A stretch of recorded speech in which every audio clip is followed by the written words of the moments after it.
Bien, buen día. Vamos ya con el vídeo 6 que trata el estándar explica los factores de la evolución demográfica en España en el primer tercio del siglo XX.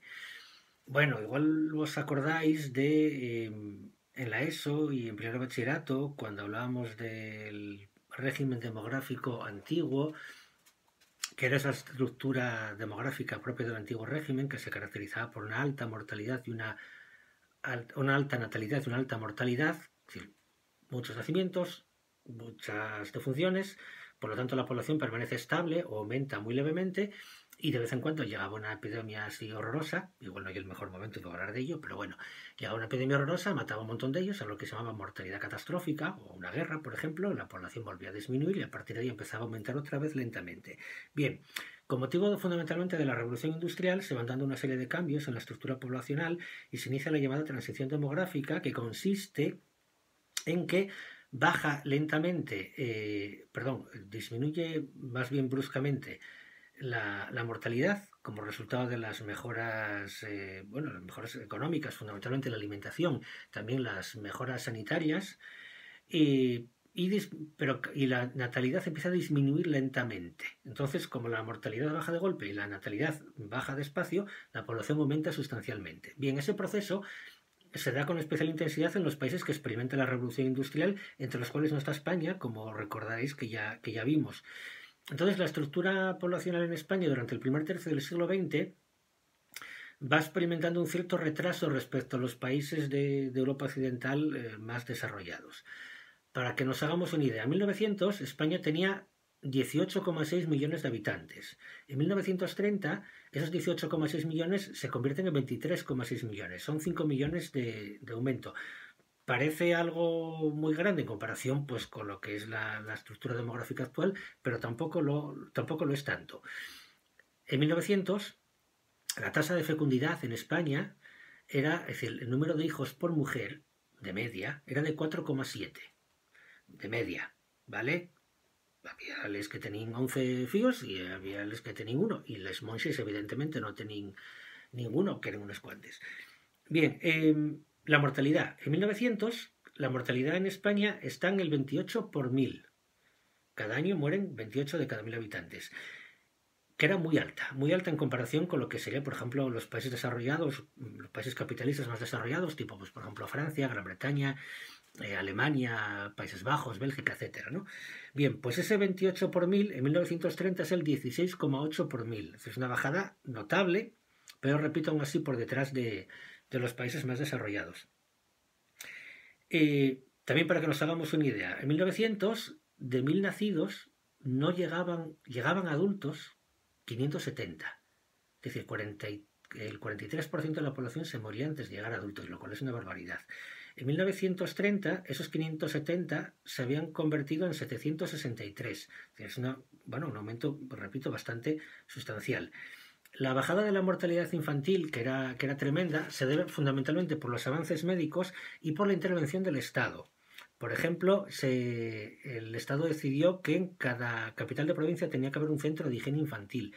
Se extiende también una corriente médica que se llama el higienismo, que hace especial hincapié en la necesidad de guardar una serie de normas básicas de higiene y que eso debe aplicarse también a la construcción de los edificios, de las escuelas, de los hospitales, de las propias viviendas particulares, etcétera. Recordar que hablábamos muchas veces de cómo en el antiguo régimen eran particularmente gochos. Bueno, pues eso cambia. Eso cambia porque, bueno, a medida que además hay un proceso de alfabetización cada vez más alto, bueno, y se van extendiendo esas teorías higienistas, eso ayuda fundamentalmente a la prevención de enfermedades.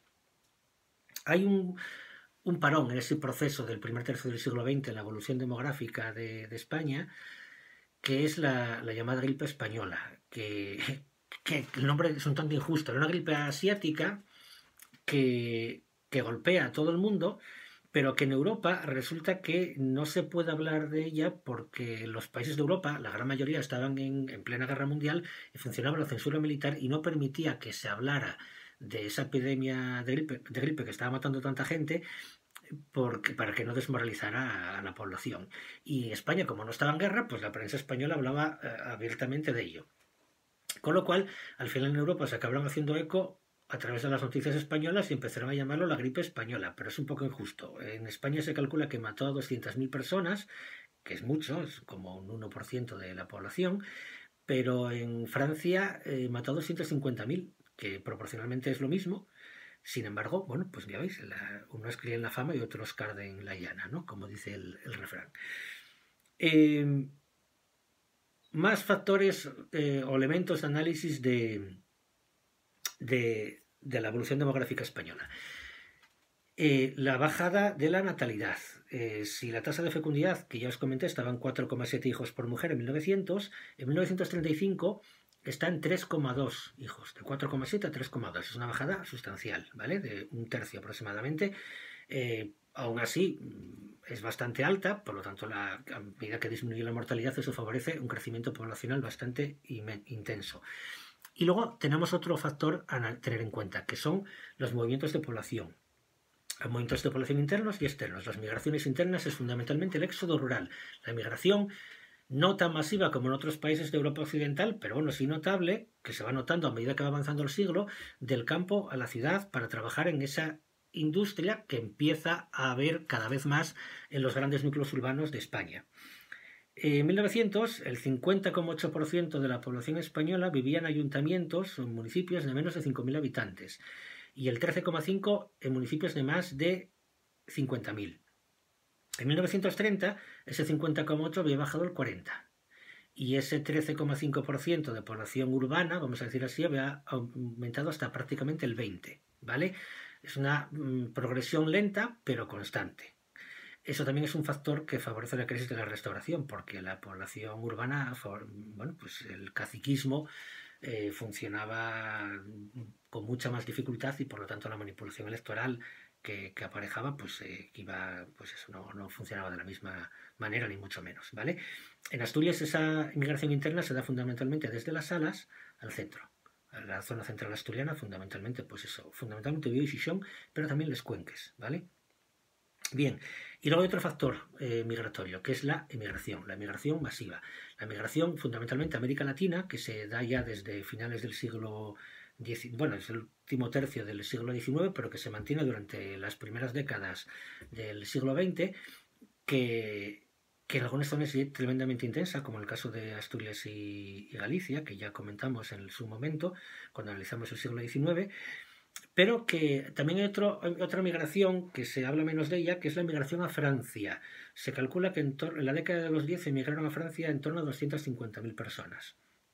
Algunas aprovechando la necesidad de mano de obra que tenía Francia durante la Primera Guerra Mundial, porque los franceses estaban movilizados en el frente, y unos 100.000 de ellos volvieron al acabar la guerra y retornaron los soldados, digamos, a reincorporarse a la vida civil, pero una parte muy sustancial de esos emigrantes quedaron y acabaron formando familias, instalándose allí.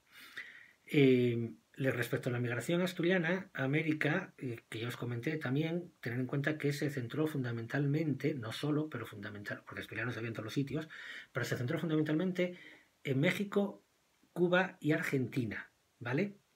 Hubo también una, bueno, emigración relativamente curiosa, repito, también a todos los países de América Latina, pero también llama la atención que hubo emigración asturiana notable a Florida, concretamente en la ciudad de Tampa. En Florida estaba en aquellos momentos hasta la guerra civil llena de asturianos.